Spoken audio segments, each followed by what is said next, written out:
Clive didn't raise his voice. He never did. That was the thing people always got wrong about men like him. They assumed the damage came loud, came with slammed doors and broken dishes. But Clive Ashworth had always been the quietest man in any room, and that was precisely why Della had believed him for so long. She heard him through the office door at the back of her own café, the words coming through the gap like smoke, even, unhurried, the voice he used when he was explaining something he considered already settled. She signed what I needed her to sign. She doesn't ask questions. That's what I married. Della stood in the hallway with a paper bag in each hand. She'd made the drive across town after the dinner rush, containers of soup still warm from the kitchen, the same thing she'd done every Thursday for 3 years, because Clive worked late on Thursdays, and she'd never stopped thinking it mattered. She stood there for a moment that lasted much longer than it should have. Then she set both bags on the floor outside the door, turned around, and walked back through her own cafe, past the espresso machine she'd paid off 2 years ahead of schedule, past the corner table where the regulars sat every morning, through the front door, and into the November rain. She drove home. She got Edie from her mother's house. She gave her daughter a bath and read to her from the book about ocean animals that Edie was currently refusing to put down even during meals. She turned off the light. She sat on the edge of the bed in the dark and listened to her daughter breathe and thought about the particular weight of a sentence that couldn't be unheard. That's what I married. She had been 30 when she met Clive. She had owned the cafe for 2 years by then, had poured everything she had, money, sleep, the previous version of herself, into turning a failing sandwich shop on the edge of Portland's Pearl District into something people lined up for. She had been proud of it in a way that was almost embarrassing. The pride of someone who had built something from nothing and still couldn't quite believe it hadn't collapsed. Clive had come in during the renovation of the back wall, not as a contractor himself. He'd hired the contractors. He'd shown up to check progress, ordered a coffee, told her the structural plan was sound. He'd been charming in a way that felt careful, deliberate. She had found that attractive. She had told herself it was maturity. There had been someone else then, briefly, a man named Riordan, who was part of the construction crew, who came in every morning for a black coffee and once stayed an extra 30 minutes talking to her about the way Portland was changing and whether that was grief or inevitability. She had never found out his last name. He'd finished the job, and she'd never seen him again, and she'd told herself she hadn't thought about him. She married Clive 18 months later. They had Edie, and she had spent 5 years not noticing the particular shape of what was missing because she'd been too busy keeping the cafe alive, keeping her daughter happy, keeping the version of her marriage that looked fine from the outside, from attracting too close a look. She told Clive on a Sunday morning while Edie was at Dots. She didn't do it the way she'd rehearsed. No laid-out evidence, no recorded accusations. She sat in the kitchen with her hands flat on the table and told him simply that she had heard him, that she knew what she knew, and that she wanted a divorce. He looked at her with the expression he used when a deal had moved against him, recalculating, reframing. "You're reading it wrong," he said. "You don't have the context." "Clive," she said, just his name, with a quietness that stopped him. "I'm not here to argue. I'm here to tell you it's over. I'd like us to handle what comes next as cleanly as we can for Edie's sake." He said she'd regret it. She said maybe, but not as much as she'd regret staying. Then she got up and started a pot of coffee because her hands needed something to do, and the conversation, such as it was, ended. The divorce was not clean. It was never clean when one party decided clean was a losing strategy.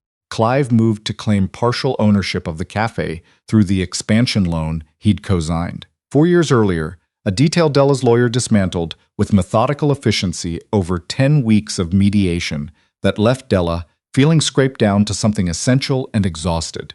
She kept the cafe. She kept the house in southeast Portland, smaller than the one they'd shared, with a yard that backed up to a fence she'd already decided she was going to repaint in the spring.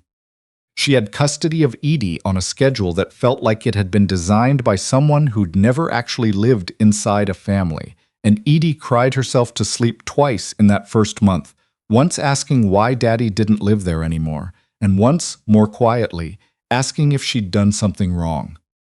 Della held her daughter both times and told her the truth in the only version of it a 7-year-old could carry, that sometimes grown-ups couldn't stay married, that it had nothing to do with how much Daddy loved her, that nothing would ever change how much Mama did.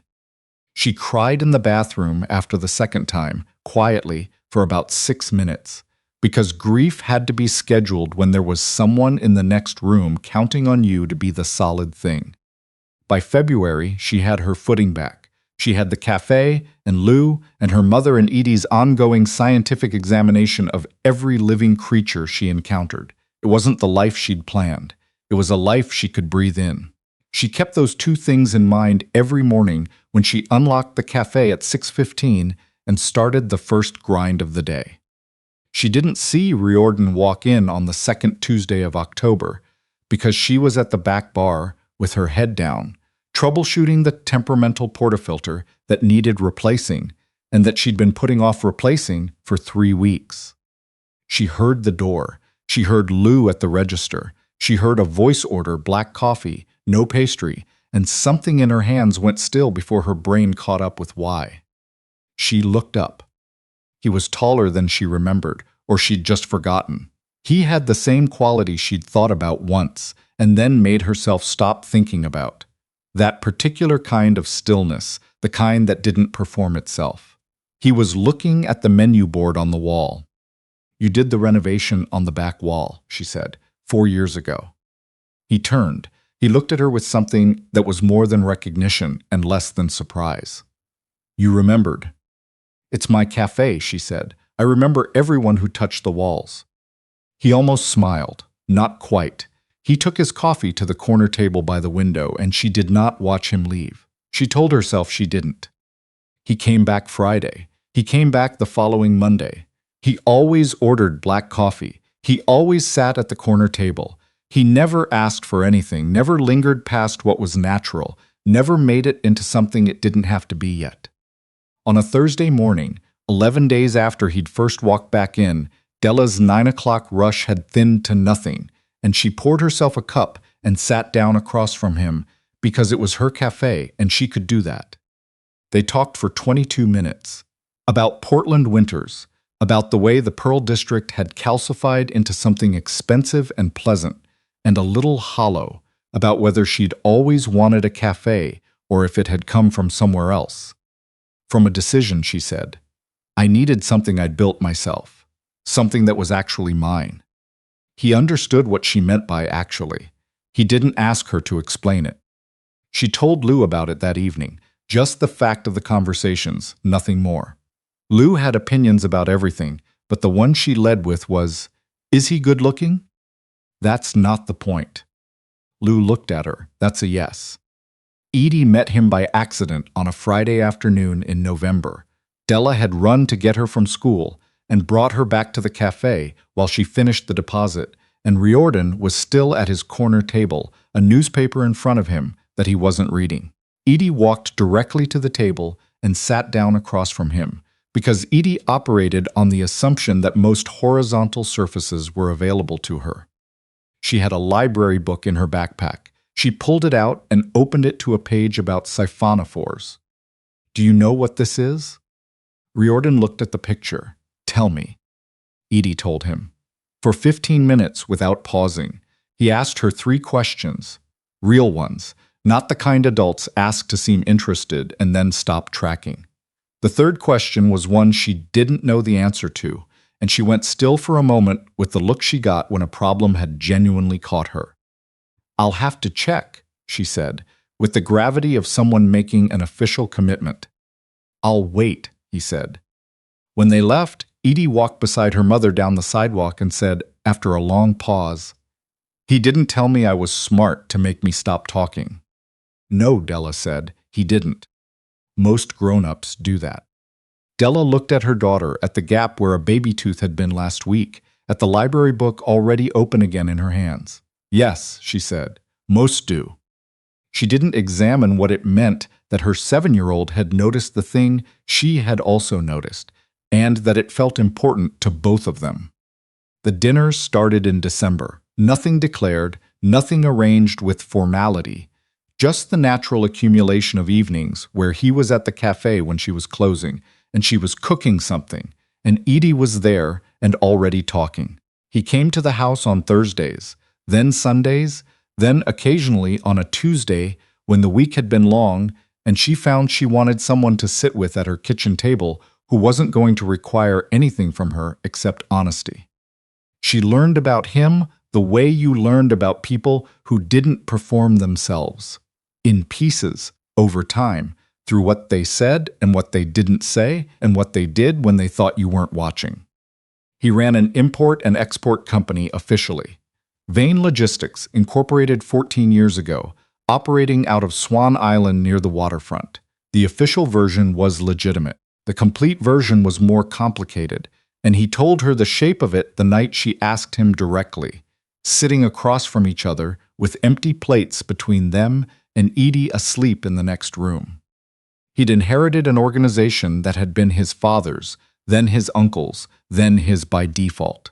The revenue streams that had funded it for 30 years included things he had been spending the past 4 years methodically shutting down. He told her this without making it sound like more than it was. He told her there were people inside the structure who did not want the things he was shutting down to stop. "Are you in danger?" she asked. In a general sense, yes. She looked at him. "Is Edie?" He was quiet for a moment longer than the other question had taken. She waited. "There are people," he said carefully, "who understand that the things I value are the things that can be used to move me.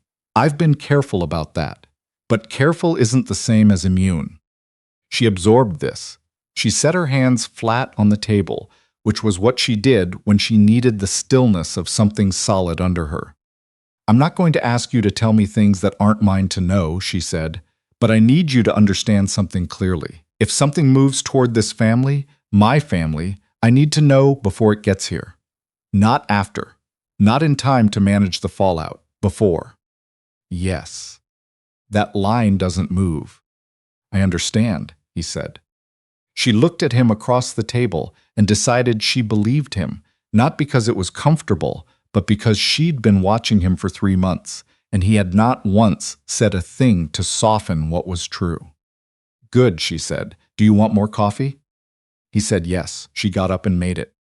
The call came on a Wednesday morning in January. Lou's number, 8:04 a.m. Della was behind the bar at the café, second rush of the morning, and she answered because Lou only called instead of texted when something was wrong. "Dot never called Edie this morning," Lou said. "Her regular 8 o'clock. I've tried her cell 3 times. Della had her coat off the hook before Lou finished the sentence. She called Riordan. He answered on the first ring. "I know," he said. His voice had a different quality, not the voice he usually used. Less air in it. "I found out 40 minutes ago. I was... How long were you going to wait?" "I was calling you next." "How long, Riordan?" "A breath. 4 minutes." She was already in her car. "I need it to be the first call. Not the 4th minute, the first." "Understood." A pause that meant he meant it. "There's an apartment on the east side, clean address, nothing connected to me on paper. I'm sending you the address and a name. Go there with Edie. Don't change your pattern on the way. Take the route you always take. Pick her up from school the way you always do." "Who has my mother?" "A man named Whitfield. He's been running a secondary operation through the port without my authorization for over a year. I've been closing his access. This is him applying the only pressure he has left. A beat. She's not been harmed. That's the best information I have right now, and I will not tell you more than I can verify. Find her. I'm already moving."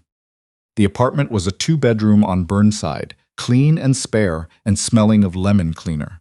Della sat on the edge of the couch with her phone in both hands and did not think about what it meant that her mother was in a room she hadn't chosen, because if she let herself think about that she would not be able to do the things she needed to do which right now were: answer every call from Riordan, keep her voice level, and not let Edie see on her face that something had come apart. Edie was at school. Della had dropped her with a woman named Carrie, who Riordan trusted, at a location that Riordan had confirmed was covered. At 2 in the afternoon, Riordan called. We have the location, a warehouse near Swan Island. We're moving in 30 minutes. How many people are with her? 3 inside, 2 more outside, will be 6. Call me when you have her. The moment I have her, he said, I promise you.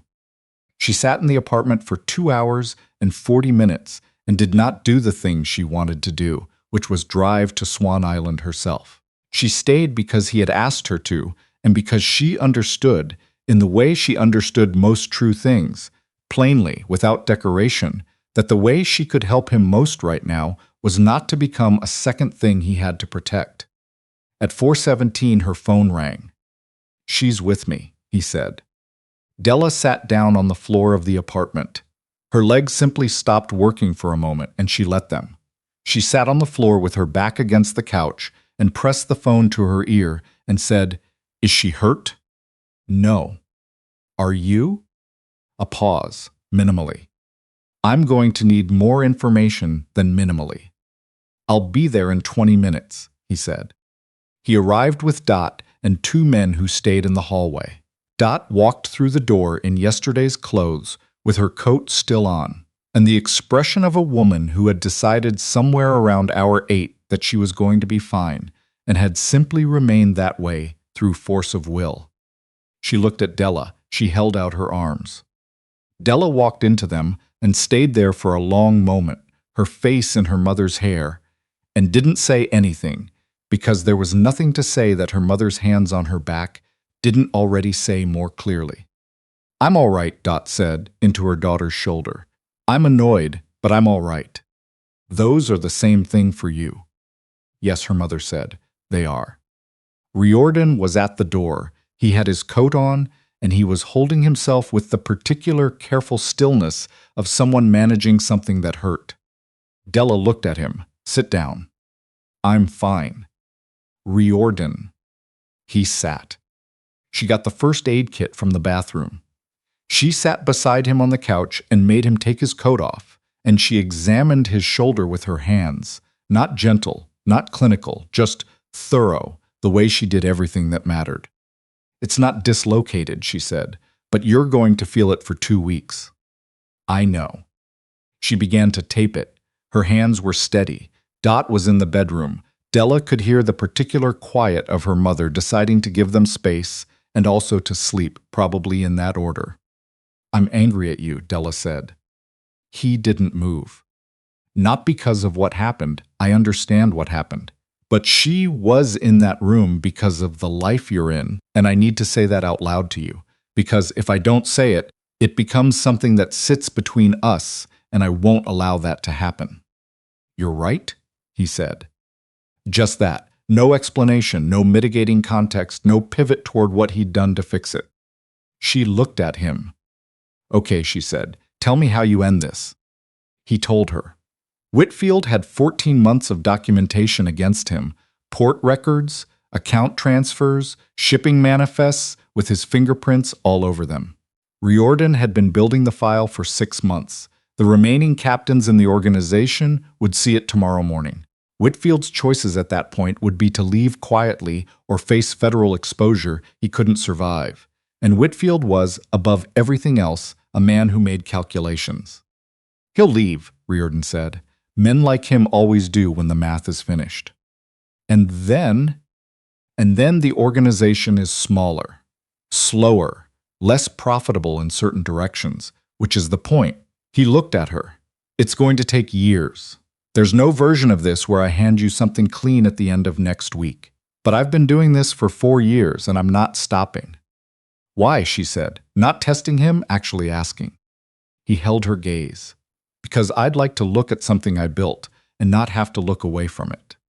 She finished the tape. She set it down on the cushion beside her, and she looked at him, properly, with none of the careful distance she'd been keeping since October, since the corner table, Since the first morning she'd sat across from him and found the conversation impossible to end.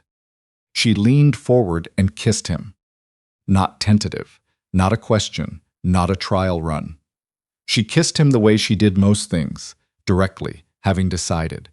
He made a sound low in his throat and put his hand against the side of her face and kissed her back with the same unhurried thoroughness he brought to everything that mattered to him. It lasted long enough to be real, long enough that when she pulled back, she felt it in her chest, the particular warmth of something that had been held at a distance, finally allowed to close the last few feet. She looked at him. "I'm not done being cautious," she said. "I know." "Good," she stood, "then go deal with Whitfield." Whitfield met Riordan the following evening in a conference room at a building on the waterfront that Riordan owned outright. There were no weapons, no theatrics.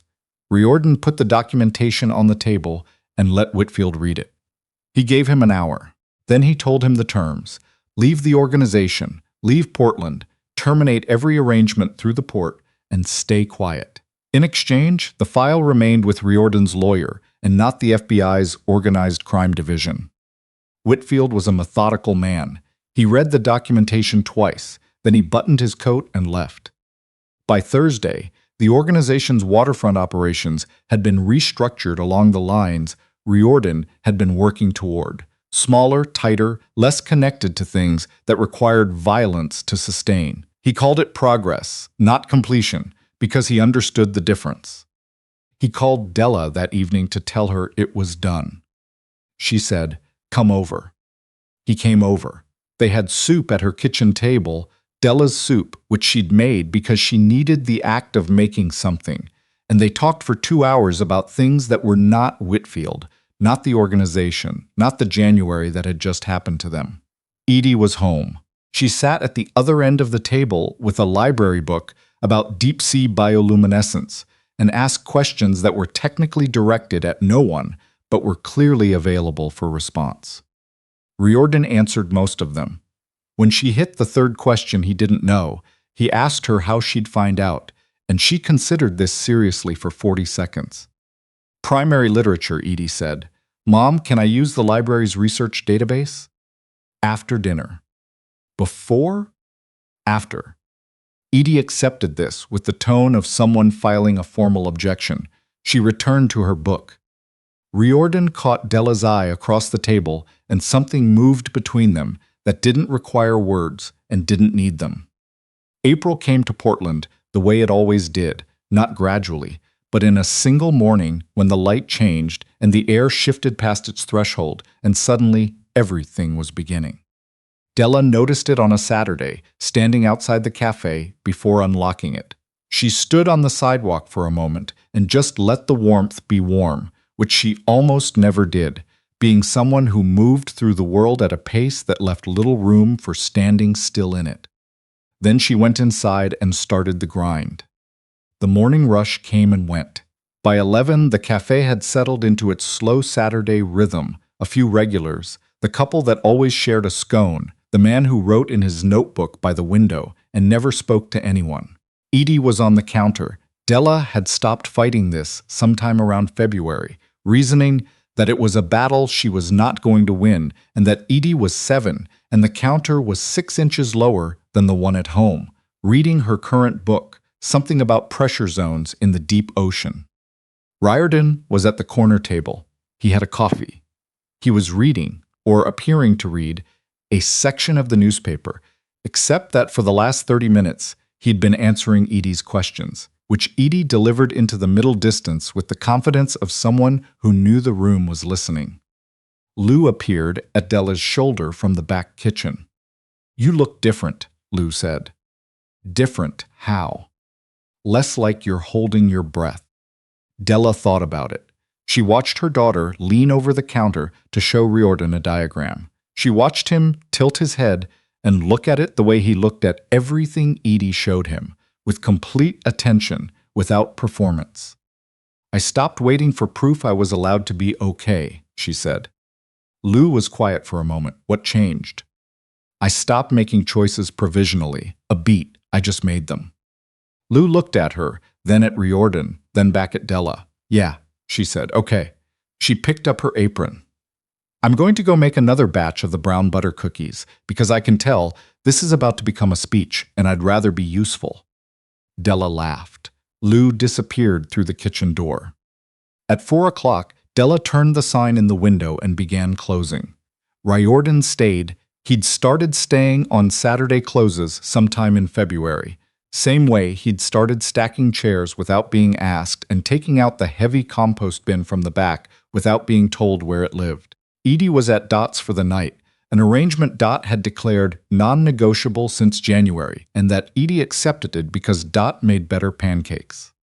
The café was quiet in the way it got when it was just the two of them, the chairs upended, and the bar wiped down and the last light of April coming through the front windows at a long, low angle that made everything amber. Della was counting the register. Riordan was at the corner table, the one he always used, his coat on the chair back. She said, I want to tell you something. He turned from the window. She set the cash drawer down. I'm not giving you conditions anymore. I was doing that in the beginning because I needed structure. Structure felt safer than just saying the plain thing. She looked at him. The plain thing is, I want this. Not in spite of what comes with it.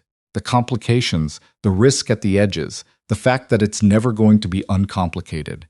I'm not choosing it despite those things. I'm choosing it with them, because the alternative is a version of my life where everything is managed and padded, and I slowly disappear into it. She paused. I did that once. I'm not doing it again. He was very still. You're the only person since I was 29 years old, she said, who has given me the true version of something when the easier version was available. Do you know how expensive it is to go without that? Not just in a marriage, just in a life? He stood up from the table. He walked to where she was standing behind the bar, and she stepped out from behind it, closing the distance between them, and he put both hands on her face, not gently, with the directness of someone who had stopped editing what they felt, and kissed her in the late afternoon light of her own café, on a Saturday in April, with no one watching and nothing to prove. When they pulled back, she put one hand flat against his chest, feeling his heartbeat steady under her palm. Edie wants to know, she said, if you know anything about the midnight zone. I know something about the pressure. She looked at him. That's going to be enough for her to start. A smile moved across his face, unhurried, real, the kind that hadn't been assembled for anyone's benefit. She went and unlocked the front door. She let the April air in. Months later, when people asked her about that year, Lou, her mother, the therapist she'd started seeing in February, with the specific intention of not letting what Clive had done calcify into something she carried permanently, she found she didn't describe it in terms of the events. Not the night outside the office door, not the Tuesday Lou called, not the warehouse on Swan Island. She described it in terms of what she'd understood at the end of it. That the opposite of a marriage built on convenience wasn't a marriage built on passion. It was one built on honesty. That you could start over at 34, and it wouldn't look like starting over. It would look like becoming. That her daughter would grow up watching two adults tell each other the truth, which was the only inheritance she had ever cared about leaving. That safety was not the absence of danger.